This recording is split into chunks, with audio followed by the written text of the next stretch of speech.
겨울서점에 오신 것을 환영합니다. 저는 김겨울입니다. 오늘의 영상은 KBS와 함께 협업하는 영상입니다. KBS 1의 따끈따끈한 프로그램 백인의 리딩쇼 지구를 읽다와 함께하는 영상입니다. 백인의 리딩쇼 지구를 읽다는 세계 환경의 날 50주년을 맞이해서 제작된 프로그램이고요. 연예인, 스포츠스타, 전국의 동네 책방지기, 일반인 등등 백인의 리더가 지구에 관한 책을 직접 낭독하고 소개하는 그런 프로그램입니다.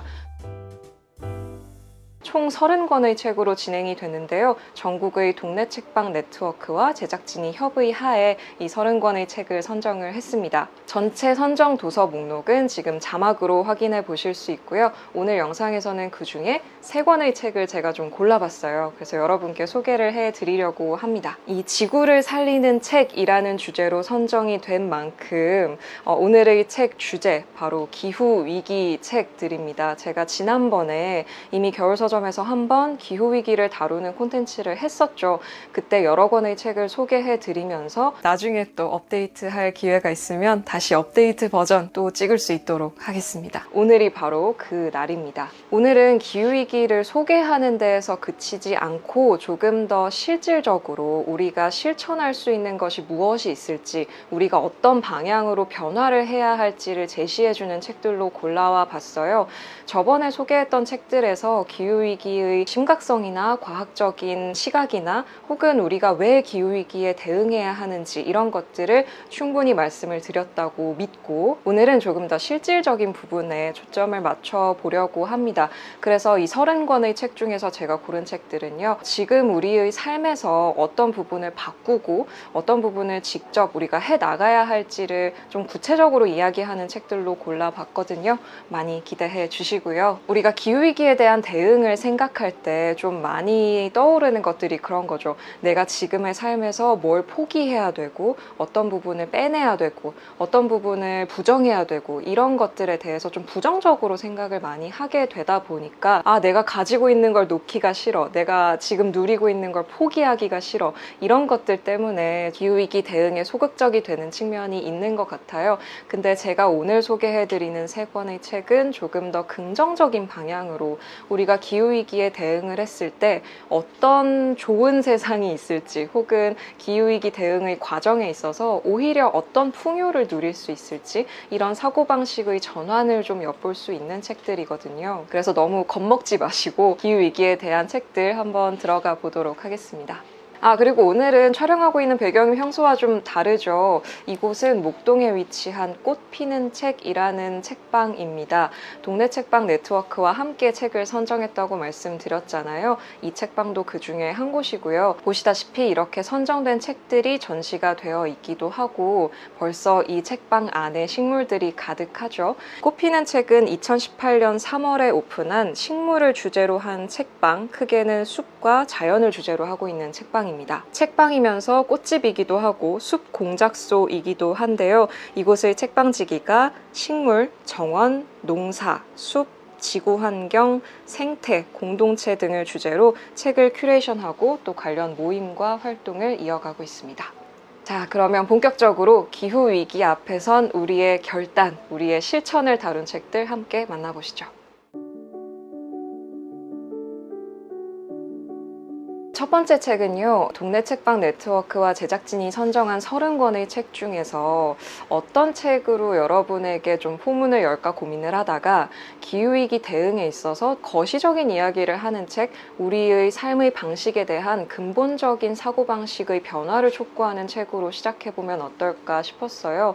우리가 기후위기 대응에 있어서 너무 당연하게 생각하는 것들을 다르게 생각해볼 필요가 있다라는 생각이 들었거든요. 자, 일단 책부터 먼저 말씀드리면 적을수록 풍요롭다라는 책입니다. 제목부터가 많은 의미를 함의를 하고 있죠. 이 책의 뒷표지에 보면 아주 도발적인 말이 써 있습니다.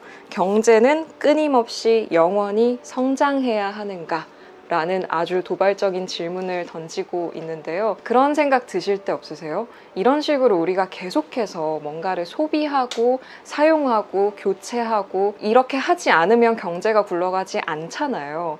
그렇다면 이렇게 해야만 하는 이런 환경 속에서 우리가 과연 기후위기를 극복하는 것이 가능할까라는 게 저는 좀 의아해질 때가 있거든요. 안 쓰고 안 만들고 안 버리고 하는 게 기후위기 대응에 있어서 중요할 것 같은데 내가 그렇게 하고 사람들이 다 그렇게 하기 시작하면 경제가 망하는 거 아니야? 라는 걱정 같은 걸 좀 하게 되거든요. 그래서 근본적으로 우리가 지금 가지고 있는 이 자본주의 체제 자체가 소비, 생산, 그러면서도 폐기 이런 것들을 적극적으로 요구하는 체제이기 때문에 이런 부분을 근본적으로 좀 다시 생각해 볼 필요가 있지 않느냐라는 질문을 던지는 그런 책입니다. 책의 저자는요, 제이슨 히켈이라는 저자로 런던 정치경제대학교 국제불평등연구소 방문 선임연구원이라고 하고요. 바르셀로나 자치대학교 환경과학기술연구소 교수라고 합니다. 그래서 여러 가지 불평등이라든지 경제학이라든지 생태학이라든지 이런 분야를 전문적으로 좀 다루고 있는 그런 분인데요. 이 책은 크게 두 꼭지로 되어 있습니다.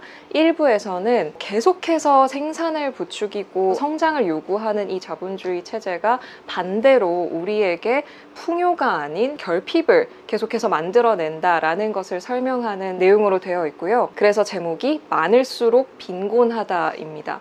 제목부터가 의아한 부분이 좀 있을 것 같아요. 많은데 어떻게 빈곤하지? 이 얘기는 뒤에서 조금 더 소개를 해드리도록 하고요. 2부는 적을수록 풍요롭다라는 제목으로 우리가 오히려 이러한 성장을 포기하고 성장에 들어갈 에너지를 다른 곳으로 돌릴 때 어떻게 조금 더 기후위기를 극복하면서도 풍요로운 삶을 누릴 수 있을지를 제시를 해주고 있습니다. 그러면 이 책에서 제가 조금 인상적이었던 부분들 몇 개 말씀드려 볼게요. 일단 이 책의 앞머리에서는 많이들 이제는 알려져 있지만 다시 한번 기후위기의 심각성을 짚어주는 이야기를 하면서 이 책만의 독특한 특징적인 내용을 좀 다루고 있는데요. 자본주의가 어떻게 형성되어 왔는지를 다시 한번 짚어보는 그런 내용입니다. 우리가 자본주의의 특징이라고 생각하는 것들 좀 쉽게 떠올릴 수 있는 게 뭐 시장이라든지 아니면 뭐 교환이라든지 화폐라든지 이런 걸 생각하잖아요. 그런데 이 저자가 생각했을 때 우리가 지금 선택하고 있는 자본주의에서의 포인트는 시장이나 화폐나 뭐 교환이나 이런 게 아니라 그런 것들은 이전에도 있었던 것이고 우리가 현대라고 부르는 시대의 가장 중요한 이 자본주의의 특징은 성장에 기반을 하고 있다는 것이에요. 그 중에서도 GDP를 기반으로 한 성장에 굉장히 초점을 맞추고 있다는 것이 이 저자가 생각하는 현대 자본주의의 특징입니다. 사실 우리가 이미 알고 있는 대로 지구에는 충분히 많은 양의 풍요가 있죠. 전체로 따져봤을 때는 음식도 충분히 풍요롭고 물건도 서비스도 충분히 풍요로운 상황인데 그럼에도 불구하고 우리는 계속해서 성장을 해야 한다라는 어떤 절대적인 명제를 가지고 있습니다. 이것은 우리가 가지고 있는 체제 자체가 그것을 요구하기 때문인데요. 이를테면 우리가 돈을 맡겨놓으면 거기서 이자가 발생하잖아요. 그것은 시간이 흘렀을 때 그만큼의 가치를 반영한다라는 것의 결과인데 그렇다 보니까 계속해서 기업은 성장을 하고 더 많은 돈을 벌어들여야 하는 상황인데 문제는 뭐냐면 이 성장이라는 것이 허공에서 생겨나지 않는다는 것이죠. 성장을 하려면 더 많은 물질 생산이 필요하고 추상적인 서비스라고 할지라도 결국은 물질의 소비에 이어지기 때문에 결국은 더 많은 물질을 생산을 하고 더 많은 물질을 제공을 해야 되는 상황에 있습니다. 결국은 더 많은 성장을 요구하는 것은 더 많이 지구를 먹어치우기를 요구하는 그런 일이라는 것이죠.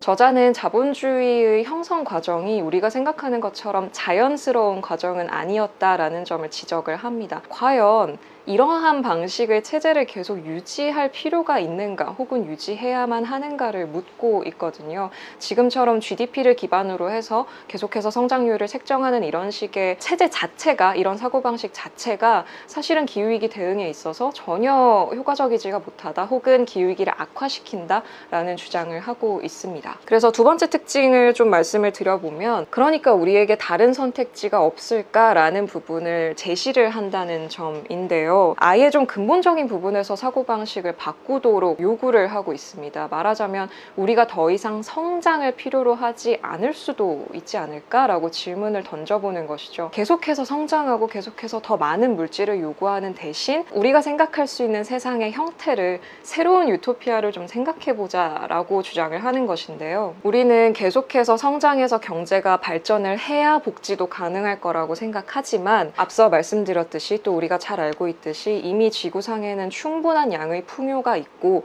그것의 방향성을 바꾸는 것만으로도 충분히 많은 양의 복지가 해결이 될 수 있는 상황인데 우리가 그것을 하지 않고 있다라는 것이죠. 그래서 소비와 생산을 줄이기 위한 어떤 제안들을 구체적으로 던지면서 새로운 방식, 성장을 요구하지 않는 어떻게 보면 굉장히 불온한 자본주의의 기본 원칙을 배반하면서 조금 더 다 같이 풍요를 누릴 수 있는 그런 방향으로서의 체제 전환을 한번 생각해 볼 필요가 있지 않겠냐라고 요구를 하고 있습니다. 어떻게 보면 실현 가능한가라는 의문이 들 수도 있지만 저는 이런 식의 근본적인 성찰을 해보는 건 굉장히 중요하다는 생각이 들어요. 이를테면 이 책에서는 생산과 소비를 줄이기 위한 구체적인 방법 5가지를 제시를 하고 있는데요. 첫 번째는 계획적 진부와 끝내기. 그러니까 핸드폰 3년 지나면 막 성능 떨어지고 바꾸고 하잖아요. 일부러 그렇게 바꾸도록 유도를 하는데 그런 부분을 좀 바꾼다든지 광고를 줄인다든지 광고는 우리가 필요로 하지 않는 것을 구매하게 하는 역할을 많이 맡고 있기 때문에 그런 부분들을 좀 줄이기 위해서 아예 광고를 좀 줄이는 방향으로 나아갈 수 있지 않을까라는 걸 제시를 하기도 하고요. 책에서 처음 알았는데 프랑스 같은 경우에는 학교 근처에는 아예 광고를 못하게 법으로 규제를 하고 있더라고요. 저는 그것도 굉장히 참신하면서도 좋은 방향이라는 생각이 들었어요. 그 밖에도 식품 폐기를 없애고 생태계 파괴를 하는 산업의 규모를 줄이는 그런 구체적인 방향성을 제시를 하면서 앞부분에 어떤 게 나오냐면 우리가 이런 것들을 다 이뤄냈을 때 우리가 마주할 사회를 굉장히 긍정적인 방향으로 쭉 묘사를 하는 아주 짧은 꼭지가 있어요. 한 3페이지 정도의 꼭지가 있는데 그걸 읽고 있으면 정말 와 이렇게만 된다면 너무 좋겠다 막 이런 생각이 들거든요. 사람들이 더 이상 불평등에 시달리지 않고 풍요를 다 같이 누리면서 기후위기를 최소화하면서 긍정적인 방향으로 나아갈 수 있는 그런 모습을 그려주는데 그렇게만 될 수 있으면 얼마나 좋을까. 물론 현실적으로 실현이 가능할지는 또 다른 문제지만 그런 모습을 그려주고 있어서 참신하면서도 좋았어요. 그래서 기후위기 대응에 있어서 개인적인 노력도 물론 중요하고 정부와 기업의 노력도 물론 중요한데 조금 더 근본적으로 우리가 어떻게든 더 많이 소비하고 더 많이 먹고 더 많이 성장하고 더 많이 폐기하고 이런 근본적인 이 사고방식 자체를 좀 돌아볼 필요가 있지 않을까라는 생각으로 첫 번째 책을 선정을 해봤습니다. 자, 그러면 우리의 사고방식에 대해서 아예 전환을 해보자 라는 의미에서 고른 첫 번째 책 적을수록 풍요롭다 소개를 해봤고요. 다음 책으로 좀 넘어가 볼게요. 자, 첫 번째 책인 적을수록 풍요롭다가 좀 거시적인 관점에서 쓰인 책이죠. 뭐 자본주의 체제 자체를 다룬다든지 뭐 생산 구조, 불평등 이런 걸 다루고 있는 책이어서요. 두 번째 책은 훨씬 더 개인적인 부분을 다루고 있는 책을 선정을 해봤어요. 두 번째 책은 나의 비거니즘 만화입니다. 만화고요. 그리고 좀 두껍죠. 말 그대로 이 저자가 비거니즘에 입문하게 된 과정부터 시작해서 어떤 방식으로 비거니즘을 실천을 하고 있고 또 어떤 부분들에 있어서 앞으로 조금 더 실천을 해야 될지 이런 좀 전체적인 부분들을 다루고 있는 그러면서도 되게 편안하게 부담 없이 읽을 수 있는 만화입니다. 저자는 보선이라는 분이고요. 적적한 공룡 만화 그리고 에세이집 평범을 헤매다 별에게로를 지은 그런 작가이기도 한데요. 이 책은 말하자면 비거니즘 교과서 같은 책이에요. 저도 비건 지향을 하고 있고 거의 대부분의 끼니를 비건으로 먹고 있는데요. 아무래도 저는 프리랜서기도 하고 혼자 밥을 먹는 경우가 많다 보니까 별로 어렵지 않게 비건을 실천할 수 있는 이제 위치에 있어서 제 삶에서 비거니즘을 조금 더 적극적으로 실천해보자 라는 생각으로 올해 초부터는 조금 더 본격적으로 해보고 있거든요. 그래서 이 책을 읽으면서 굉장히 공감이 가는 부분도 많았고 여러분께 소개를 하고 싶은 내용도 굉장히 많았어요. 그래서 좀 골라봤습니다. 이 책이 한 40여 개가 조금 안 되는 챕터로 되어 있고요. 비거니즘의 거의 모든 주제가 다 들어가 있어요. 왜 비건을 해? 비건하는 거 어렵지 않아? 심지어는 뭐 비건을 하면 단백질이 부족하지 않아? 단백질 걱정을 그렇게 많이 하세요. 단백질 충분히 많이 먹을 수 있거든요. 비건을 해도 단백질 많이 먹을 수 있다. 그리고 이제 비건을 하게 된 계기 같은 것들, 이를테면 뭐 동물권 문제라든지 환경 문제라든지 이런 비건을 하는 다양한 이유라든지 비건을 하면서 친구들과 벌어졌던 에피소드라든지 각자가 좀 짧은 분량의 만화이다 보니까 저자의 개인적인 삶에 대해서도 조금은 다루고 있어요. 이를테면 뭐 우울증에 대한 얘기라든지 삶이 바뀌면서 그런 것들을 어떻게 좀 극복하게 되었는지 이런 것들도 살짝살짝 곁다리로 들어가 있거든요. 한 주제당 분량이 굉장히 짧고요. 그래서 부담 없이 조금씩 읽어 나갈 수 있다는 점에서도 되게 추천할 만한 책이고, 비건이라는 걸 마냥 어렵게만 생각하시는 분들에게 특히 좀 추천을 드리고 싶은 책이기도 해요.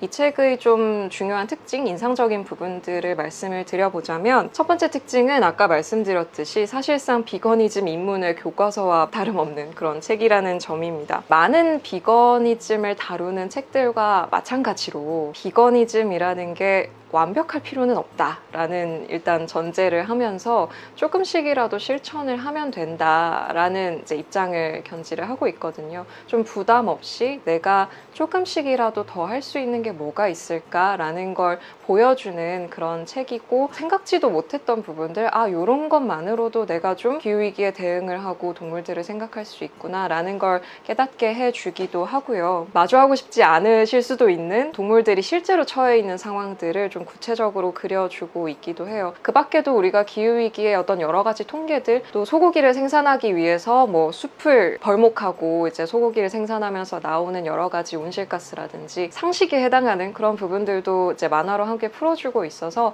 여러분이 기후위기와 비거니즘의 관계 같은 게 궁금하시다면 충분히 가벼운 마음으로 접근을 하실 수 있는, 되게 쉽게 설명을 해주고 있어서 그렇게 교과서처럼 접근을 하실 수 있는 책입니다. 두 번째는 이 책이 제가 맨 앞에 말씀을 드린 대로 뭘 하면 안 되고 뭘 빼야 되고 이거는 안 되고 저것도 안 되고 이런 식으로 이야기를 한다기보다는 조금 더 긍정적인 톤의 만화라는 점도 되게 특징적이라고 생각을 하는데요. 비건이 되면서 얻은 것들, 비건이 되면서 행복해진 것들, 비건이 되면서 내가 알게 되고 새롭게 얻게 된 것들을 조금 더 다루고 있다는 점에서 만화를 읽고 있을 때 내가 막 죄책감에 시달리고, 물론 죄책감 좀 필요하긴 해요. 만화를 읽으면서 조금 더 뭔가 해보고 싶어, 나도 이거 따라해보고 싶어 라는 조금 긍정적인 방향으로 설명을 해주고 있어서 그런 부분도 좀 좋다고 생각을 했어요.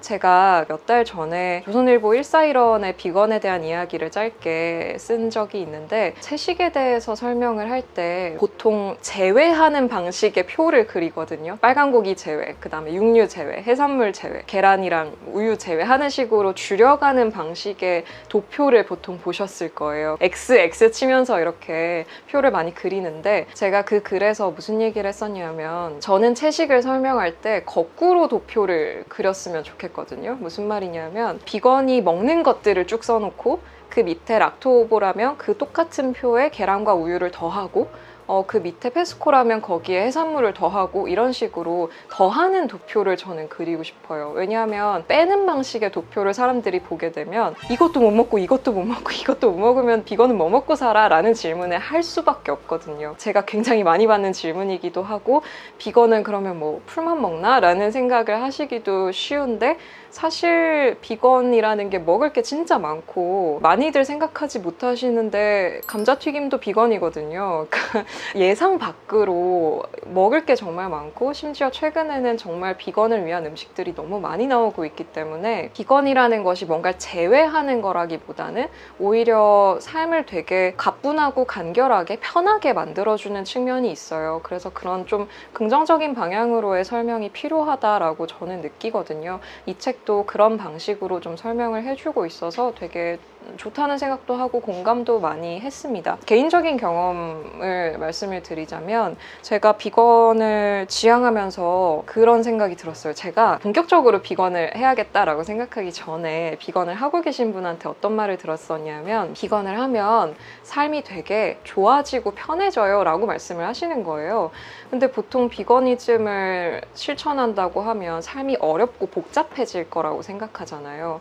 그래서 저도 그 말을 들었을 때 비건을 하는데 삶이 편해진다고? 라고 생각하면서 좀 의아했었거든요. 근데 실제로 제가 비거니즘을 실천하면서 느낀 게 진짜 삶이 편해져요. 삶이 훨씬 편하고 간결해지고 가뿐해지고 마음이 되게 편안해지고 여러모로 오히려 편하다고 느끼거든요. 그래서 비건 지향을 하면서 사람들이 생각하는 거랑 많이 다르다라는 걸 많이 느꼈었고, 또 한편으로는 우리가 삶을 살면서 자기 모순 때문에 괴로운 순간들이 있잖아요. 이를테면 내가 말은 이렇게 하는데 행동을 하지 않을 때 거기서 오는 그 괴리에서 오는 나 자신의 자아 존중감이 깎여 나간다든지 내가 나를 속이고 있어 라는 감각이라든지 이런 것이 사실 정신건강적으로 별로 좋지 않다고 저는 생각을 하거든요. 근데 비건을 실천하면서 제가 또 하나 좋았던 것은 신념과 행동을 점점점 가깝게 하는 데에서부터 오는 마음의 편안함 같은 게 있어요. 그러니까 자기 모순으로 괴로워하지 않아도 되고 심정적으로 편안한 느낌? 기후위기의 문제이기도 하지만 사실 동물권의 문제이기도 하잖아요. 밥을 먹을 때 되게 마음이 편해요. 왜냐하면 피 흘리지 않는 밥상을 내가 먹고 있다는 것이 굉장히 마음이 편안하고 마음으로나 여러 가지 실천으로나 생각보다 굉장히 편안하고 안정이 돼서 많은 사람들이 이걸 좀 느꼈으면 좋겠다. 그리고 그런 인프라가 좀 더 많이 생겼으면 좋겠다. 이런 생각들을 최근에 개인적으로도 많이 하고 있기도 합니다. 자, 그래서 비거니즘에 대한 조금 더 개인적인 부분에 대한 이야기를 해봤고요. 마지막 책은 기후변화를, 기후위기를 어떻게 사람들에게 설득하고 또 어떻게 내 마음을 다스릴 것인지를 이야기하는 그런 책으로 한번 넘어가 보겠습니다. 네, 세 번째 책은요, 저희가 앞서서 엄청나게 거시적인 얘기도 해보고 완전히 개인적인 이제 미시적인 얘기도 해봤잖아요. 이번에는 우리가 어떻게 하면 잘 연대할 수 있을까, 어떻게 하면 사람들에게 기후위기 대응을 설득하고 나 자신도 다치지 않으면서 마음을 잘 다스리면서 이걸 지속해 나갈 수 있을까를 다루는 그런 책으로 뽑아봤어요. 책 제목은 기후변화 이제는 감정적으로 이야기할 때, 부제는 우리 일상을 바꾸려면 기후변화를 어떻게 말해야 할까. 제가 이 책 제목을 도저히 외울 수가 없어가지고 너무 길어요. 그래서 이렇게만 얘기하겠습니다. 기후변화 이제는 감정적으로 이야기할 때 라는 책이고요. 이 책은 제목이 정말 많은 것을 설명해주고 있죠. 기후변화를 어떻게 얘기해야 될까. 말하자면 기후변화를 사람들한테 죄책감을 심어줄 수도 있고 사람들한테 공포를 줄 수도 있고 사람들을 슬프게 만들 수도 있고 한편으로는 어떤 희망을 제시할 수도 있고 여러 가지 이야기의 방향이 있잖아요. 그리고 기후위기에 대해서 심각하게 생각하는 사람들이 마음고생을 많이 하는 측면들이 있는 것 같아요. 절망을 느끼기도 하고 이게 변할 수 있을까? 사람들이 내 말을 안 들어주는 것 같은데 어떡하지? 막 이런 식의 마음의 슬픔도 많이 느끼고 이제 이런 부분에 대해서 좀 어떻게 하면 이 감정들을 잘 핸들링하면서 오래오래 이야기를 지속하고 사람들을 더 많이 행동하게 할 수 있을까? 이런 부분들을 다루는 책입니다.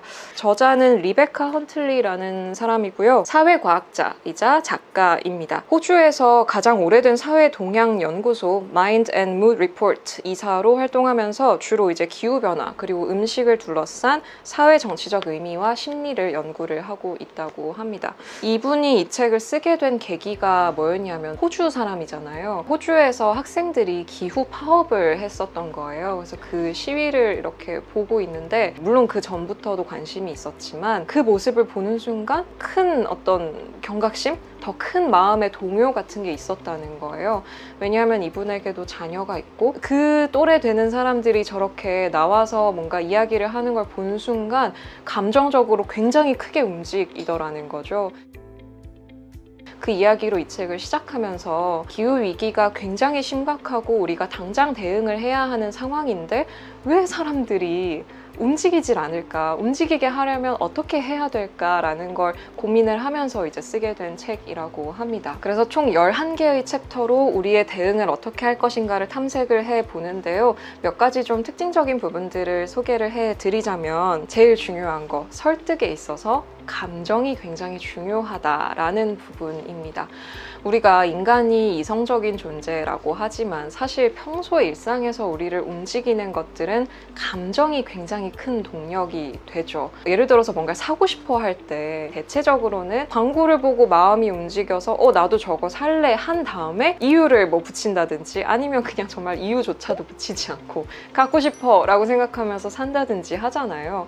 그러니까 인간이 어떤 선택을 할 때 이성적인 이유도 있겠지만 감정적인 이유가 굉장히 중요하더라는 거예요. 감정적으로 먼저 움직이는 경우가 많기 때문에 기후위기에 있어서 사람들을 설득할 때 과학적으로 봤을 때 이러이러한 상황이고 뭐 요렇게 해야 되고 요걸 줄여야 되고 하는 걸 아무리 열심히 설명을 해도 그게 그 사람의 감정을, 그 사람의 내재되어 있는 움직임의 동력을 건드리지 못하면 사실상 설득을 하기는 쉽지 않더라는 거죠.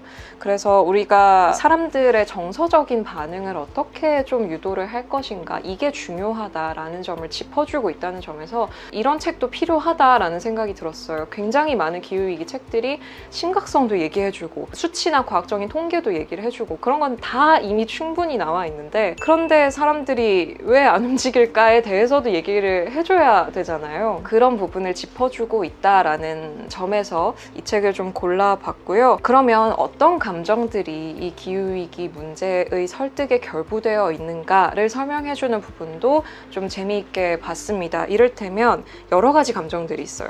수치심과 죄책감이라는 감정이 있을 수 있죠. 이 책에 따르면 수치심과 죄책감은 좋은 동력이 되기도 하고, 저도 생각해보면 이 수치심과 죄책감이 중요한 파트를 차지를 했던 것 같아요. 죄책감이라는 게 자칫 잘못하면 그런데 분노나 어떤 저항이나 회피로 이어질 수도 있다는 점에서 좋은 동력이긴 하지만 조금 위험할 수도 있다라는 점도 함께 지적을 해주는데요.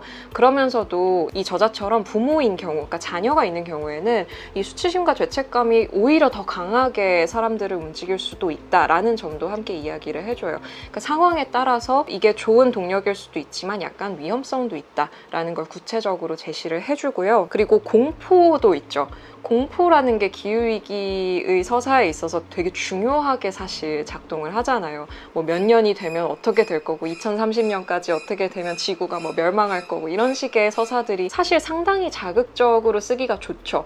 공포라는 건 인간이 느끼는 가장 강력한 감정 중에 하나이기 때문에 공포를 건드리는 것 자체가 사람들에게 강하게 다가갈 수 있는 측면이 있어요. 하지만 문제는 공포로만 사람들을 설득하게 되면 이게 종말론적인 피로감이 들 수도 있다라는 점을 지적을 하기도 합니다. 공포 마케팅을 계속하게 될 경우에 포기를 하게 될 수 있잖아요. 야 망한다, 망한대, 그냥 다 같이 망하자, 포기를 해버리고 피로감을 느끼고 그냥 때려치워버리는 그런 어떤 결과가 올 수도 있기 때문에 유머와 함께 적절하게 좀 섞을 필요가 있다라는 점을 이야기를 하고 있고요. 비슷한 맥락에서 분노도 이야기를 하는데요. 분노도 굉장히 중요한 동력원이죠.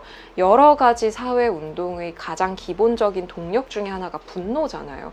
분노하면서 사회를 바꿔야겠다, 개선해 나가야겠다라고 하는 것이 사람들의 굉장히 중요한 어떤 동력인데, 문제는 분노가 분노로만 작동을 하게 되면 안 된다는 거예요. 그러니까 분노는 사람들에게 자극도 주고 설득을 하게 될 수도 있지만, 분노가 이를테면 희망, 변화 이런 것과 같이 여러 가지를 섞여서 이야기가 될 때 사람들을 조금 더 잘 움직이게 할 수 있고, 쉽게 얘기하면 그런 거죠. 분노 하나로만 이 일을 해결하려고 하면 조금 어려울 수 있다라는 점을 함께 이제 지적을 해주고 있습니다. 그럼 뭐가 필요하냐? 이 책에서 희망과 사랑도 다루고 있어요. 희망도 사실 단독으로만 제시가 되게 되면 오히려 사람들을 행동하지 않게 할 수도 있는 것이죠. 굉장히 나이브해지는 거예요. 다 잘 될 거야, 그냥 어떻게 되겠지, 뭐 새로운 기술이 나올 거야, 알아서 할 거야, 이런 식의 그냥 대책 없는 희망이 되어버릴 수 있기 때문에 실질적인 내용과 결합을 해서, 그래서 사람들한테 조금 더 움직이게 행동하게 할 수 있다라고 이야기를 해요. 이런 것을 저항적 희망,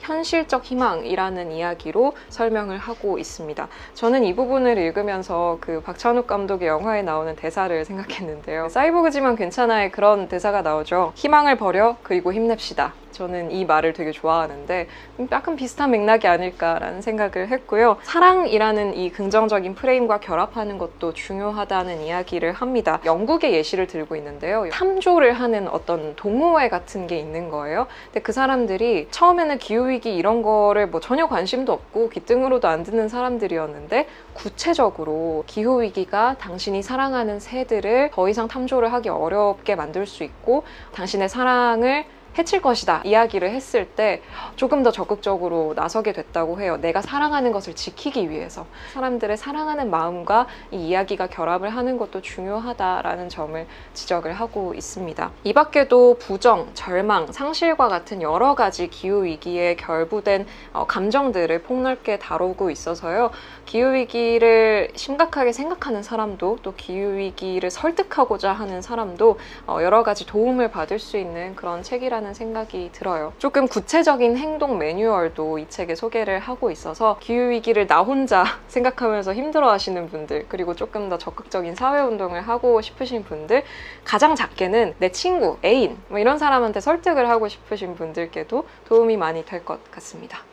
자, 이렇게 해서 기후위기의 실천과 관련된 3권의 책을 살펴봤습니다. 이 밖에도 총 30권의 책의 선정을 했다고 말씀드렸잖아요. 다른 책들도 좋은 책이 많으니까 한번 함께 살펴보시면서 우리가 기후위기에 대응을 어떻게 할지를 함께 고민을 해볼 수 있으면 좋겠습니다. 사실 기후위기에 대해서는 그런 반응도 많은 것 같아요. 이미 망했어. 그냥 이왕 다 같이 멸종할 거 뭐 즐기자. 어차피 뭐 망할 텐데 내가 해봤자 뭐 바뀌겠어? 이런 식의 사고방식도 많이 목격을 할 수 있는데요. 참 안타깝게도 기후위기라는 것은 그렇게 무슨 해성충돌이나 핵전쟁처럼 한날 한시에 다 같이 죽는 게 아니라 굉장히 오랜 시간 동안 조금씩 더 큰 재난의 형태로, 우리 이번에 비 굉장히 많이 왔잖아요.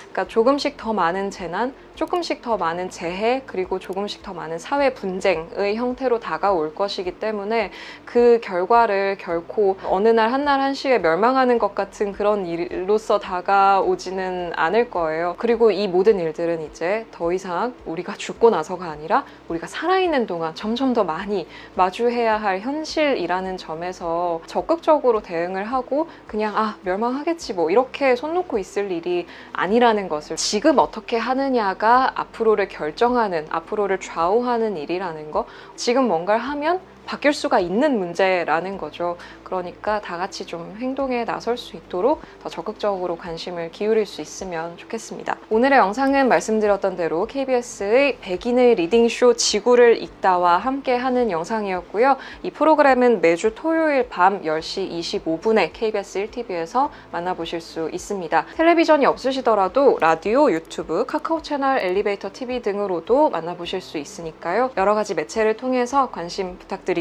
첫 방송은 지난주 8월 27일이었습니다. 총 7주간 여러 가지 환경에 대한 이슈들도 다루고 또 선정된 책에 대해서도 이야기를 나눌 예정이니까요. 많은 관심 부탁드리고요. 그리고 전국의 동네 책방에서도 선정된 책들 함께 보실 수 있으니까요. 이참에 동네 책방도 한번 들러보시고 책도 한번 읽어보실 수 있으면 좋겠습니다. 네, 그러면 오늘의 영상은 여기서 마무리하도록 하겠습니다. 여러분, 기후위기 2탄 이렇게 다뤄봤는데요. 언젠가 또 3탄으로 만나뵐 날을 기다리면서 오늘의 영상 마무리하도록 할게요. 오늘도 와주셔서 감사합니다. 또 오세요. 안녕.